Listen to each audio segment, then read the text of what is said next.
तो दोस्तों आज के दिन वश लेवल 2 मूवी थिएटर में रिलीज होने वाली है और ये एक गुजराती फिल्म है जिसका रीमेक शैतान मूवी ने बनाया था। तो आज हम वश के लेवल 1 को एक्सप्लेन करने वाले हैं जिससे कि आपको वश लेवल 2 को देखने में कोई परेशानी ना हो। तो आइए बिना किसी देरी के इसके पहले लेवल को एक्सप्लेन करते हैं। कहानी की शुरुआत में हम एक आदमी को देखते हैं जो कि मरा हुआ चूहा पकड़कर अपने साथ ले जाता है। वो घर जाकर एक बाउल में चाय पत्ती और मरे हुए चूहे को अपने साथ एक कमरे में ले जाता है। अब वो उसका क्या करेगा वो आगे हमें पता चलेगा। खैर यहाँ पर सीन शिफ्ट होता है और हम आर्या नाम की लड़की को देख पाते हैं जो कि कॉलेज में थी। उसके पापा जिनका नाम अथर्व था वो उन्हें लेने आया था। वो एक पायलट था। अब ये लोग अपने कार में घर जाते हुए आर्या अपने पापा से कहती है कि उसका ग्रुप ट्रिप पर जा रहा है और उसे भी जाना है। अथर्व इसके लिए मना कर देता है क्योंकि ट्रिप पर लड़के भी जा रहे थे, लेकिन आर्या ट्रिप पर जाने की जिद कर रही थी। यहाँ घर पर भी यही डिस्कशन चल रहा था कि आखिर आर्या ट्रिप पर जाएगी या नहीं। आर्या की ज्यादा जिद करने पर अथर्व मान तो जाता है कि तुम ट्रिप पर चले जाना, पर एक शर्त थी। आर्या इसके फ्रेंड्स के सारे नंबर उन्हें दे, यहाँ तक कि वो जहाँ जहाँ जाएगी उसकी लाइव लोकेशन भी उसे शेयर करनी होगी। आर्या पहले तो मना करती है लेकिन बाद में वो मान जाती है। यहाँ अथर्व कहता है कि अभी तो ट्रिप में जाने का काफी वक्त है, यहाँ तक कि हम अच्छा टाइम स्पेंड कर लेते हैं साथ में। इसलिए अब ये सारे ही लोग एक साथ अगले दिन फार्म हाउस के लिए निकल लेते हैं। यहाँ अथर्व की फैमिली में आर्या की माँ पीना और उनका बेटा अंश है। अब रास्ते में उन्हें भूख लगती है तो ये सब ढाबे पर रुकते हैं जहाँ उन्हें सबके लिए पराठे मंगवाता है। आर्या पराठा खाने से मना करती है क्योंकि पराठे में बहुत ज्यादा ऑयल था। यहाँ पर अथर्व अपने लिए चाय लेने जाता है लेकिन उसके पास 10 रुपए चेंज नहीं थे। तभी बाजू में ही बैठा अनजान आदमी आता है। वो अथर्व को 10 रुपए देता है और कहता है कभी कभी ऐसी सिचुएशन आ जाती है, आप ये पैसे ले लीजिए। अथर्व भी ज्यादा सोचता नहीं है और वो पैसों से चाय ले लेता है। वो अपनी टेबल पर जाकर बैठ जाता है और थोड़ी ही देर में वो अनजान आदमी अथर्व की फैमिली के पास आता है और उनसे बातें करने लगता है। वो आदमी अपना नाम प्रताप बताता है। यहाँ प्रताप देखता है कि आर्या अपना पराठा नहीं खा रही तो वो हंसते हुए कहता है तो ये तो अन्न का अपमान है, इसलिए वो आर्या को पराठा खाने के लिए कह देता है, पर आर्या मना कर देती है। प्रताप अपनी जेब में से एक डिब्बी निकालता है और कहता है कि इसमें शक्कर है, अब तुम डिसाइड करोगे, या तो तुम शक्कर खाओगे या तो पराठा। जिसके बाद आर्या शक्कर खा लेती है ताकि उसे पराठा ना खाना पड़े। इसकी फैमिली को ये बात थोड़ी स्ट्रेंज लगती है लेकिन वो लोग ये बात को मजाक में लेकर हंस देते हैं। यहाँ पर आर्या शक्कर खाती है तो उसे अजीब महसूस होता है। थोड़ी बात फिर से प्रताप आर्या को कहता है कि तू पराठा खा ले। यहाँ हम देखते हैं कि आर्या चुपचाप प्रताप की बात मान लेती है और पराठा को पूरा खत्म कर देती है। अब पूरी फैमिली यहाँ पर थोड़ा अजीब बिहेव करती है। उन्हें थोड़ी बातें ये स्ट्रेंज लगने लगती है, इसलिए वो जल्दी से अपना खाना खत्म करके वहाँ से निकल जाते हैं उनके फार्म हाउस की ओर। लेकिन गाड़ी में प्रताप फिर से आर्या के पास आता है और उसे बिस्किट देता है और कहता है कि फार्म हाउस पहुँचने तक उसे खा लेना। आर्या प्रताप की बात मान लेती है जो कि बहुत ही अजीब था क्योंकि आर्या तो अपनी फैमिली में से किसी की भी नहीं सुनती थी।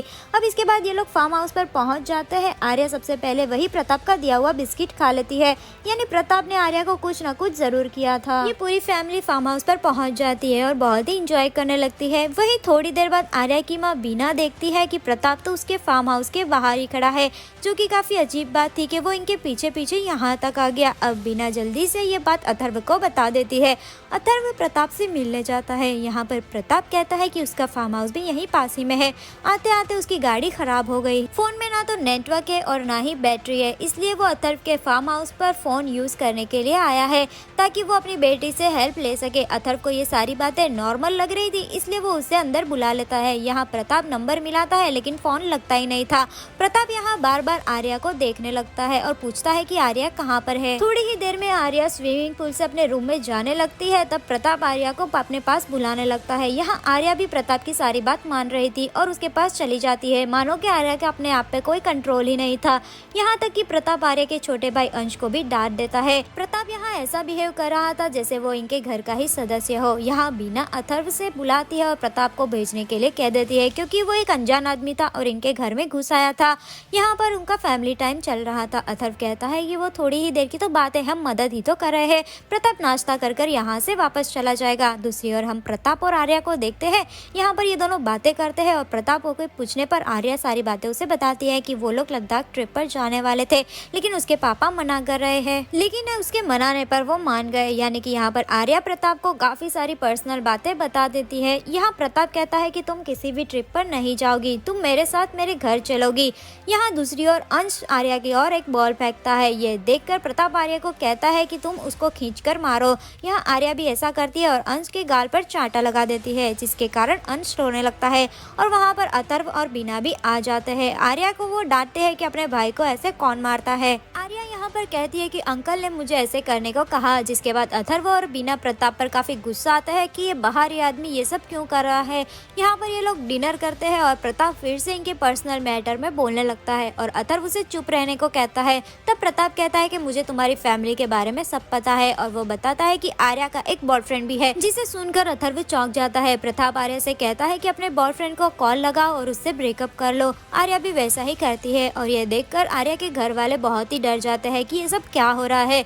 अथर्व प्रताप को घर से निकलने के लिए कह देता है। प्रताप कहता है कि मैं कहीं भी नहीं जाऊंगा, जिसके बाद अथर्व प्रताप का हाथ पकड़कर उसे निकालने लगता है। तब प्रताप आर्या को कहता है कि अपने घर वालों को मुझे बाहर निकालने से मना करो। ये सुनते ही आर्या वैसा ही करती है। प्रताप के लिए वो अपने मम्मी पापा से लड़ने लगती है, यहाँ तक कि अपने पापा को धक्का तक दे देती है कि अंकल कहीं भी नहीं जाएंगे। ये देखकर हम समझ जाते हैं कि प्रताप ने आर्या को अपने वश में कर लिया है। वो इतना पागलों की तरह इसीलिए ही रिएक्ट कर रही थी।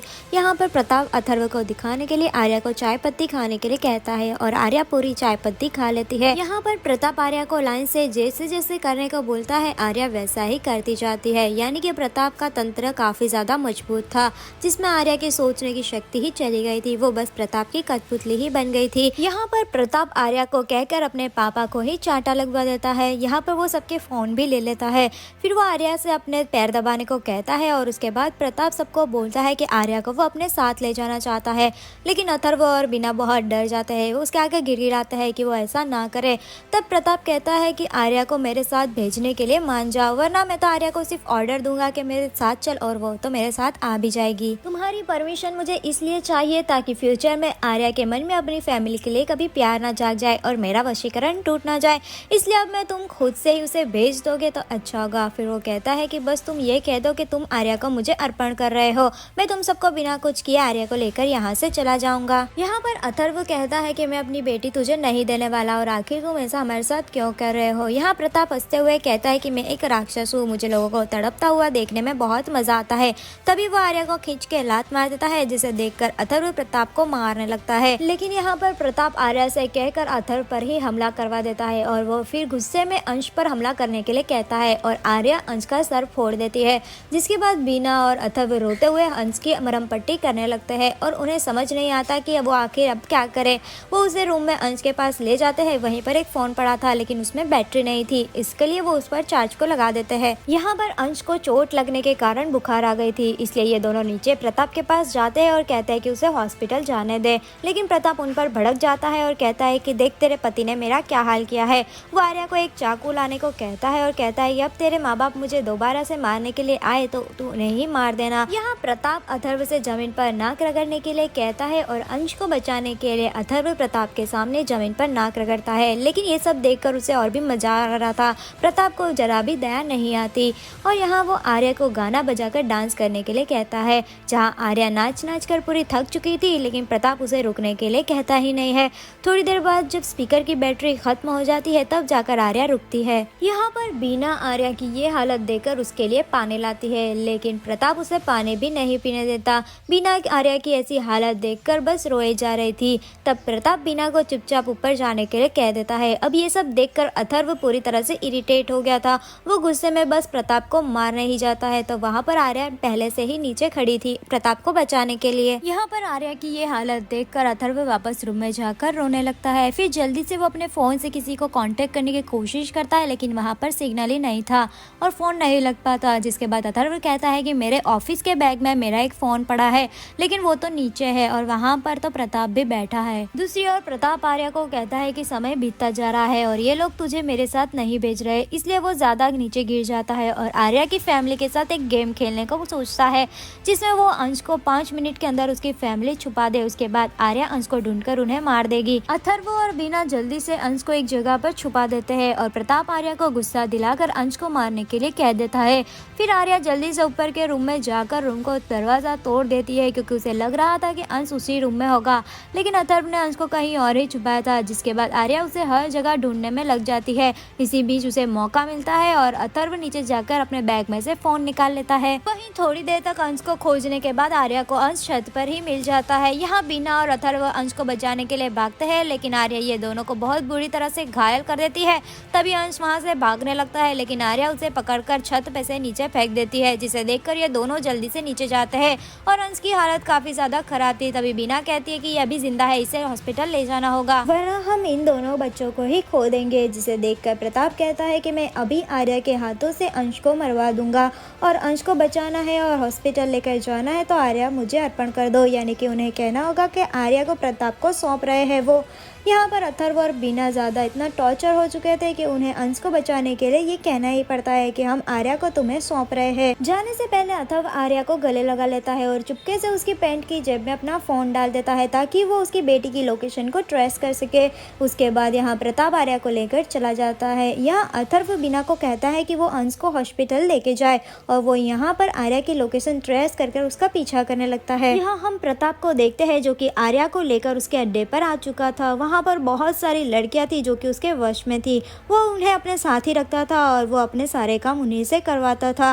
वो आर्या को सबसे मिलवाता है और कहता है कि ये सब तुम्हारी बहनें ही है, तुम इन्हीं के साथ रहोगी और मेरा काम करोगी। दूसरी ओर अथर्व भी प्रताप की लोकेशन पर पहुंच गया था। वहां पर प्रताप के वश में हुई सारी लड़कियां अथर्व पर हमला कर देती है और उसे नोचने लगती है, जिसके कारण वो उठ भी नहीं पा रहा था। वहीं पर प्रताप भी आ जाता है। यहाँ पर अथर्व उसे कहता है कि जब मुझे मरना ही है तो मैं अपनी बेटी आर्या के हाथों ही मरना चाहूंगा। ये सुनकर प्रताप आर्या को बुलवा लेता है और जैसे ही वो आर्या अपने बाप को मारने के लिए कहता है तभी अथर्व खड़ा होकर अपनी बेटी के आर्या के कानों में कैंची डाल देता है ताकि आर्या कुछ भी ना सुन पाए। उसके बाद वो प्रताप को बहुत ही मारता है और लास्ट में वो उसकी जुबान ही खींच लेता है। वो बहुत ही दर्द में था, लेकिन यहाँ पर आर्या और उसके साथ काफी सारी लड़कियों की जान अथर्व ने बचा ली थी। यहीं से कहानी अब 10 साल बाद शिफ्ट होती है, जहाँ हमें मूवी का स्टार्टिंग का सीन दिखाया था, जहाँ आदमी मरा हुआ चूहा लेकर गया था। वो और कोई नहीं बल्कि अथर्व था, जिसकी काफी ज्यादा दाढ़ी बढ़ चुकी थी और वो डिप्रेशन में नजर आ रहा था।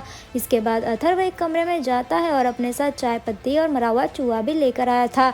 यहाँ वो सब प्रताप को खाने के लिए देता है, जिससे उसे कैद में रखा हुआ था। वहाँ पर वो प्रताप के सामने ही केला खाने लगता है। भूख के मारे प्रताप केला खाने के लिए मांगता है, लेकिन अथर्व उसे वही मरा हुआ चूहा और चाय पत्ती खाने के लिए दे देता है। पिछले 10 साल से वो प्रताप को इसी तरह से तड़पा रहा था। यहाँ पर वो प्रताप को कहता है कि तू शैतान कहता था ना खुद को, देख तेरे लिए मैं खुद ही शैतान बन गया। यहाँ पर अथर्व रूम में से निकल जाता है और अपने घर में आता है, जहाँ पर बीना और अंश की फोटो रखी हुई थी। समझ सकते हैं कि बीना और अंश उसी रात बारिश के कारण एक्सीडेंट में मारे गए थे।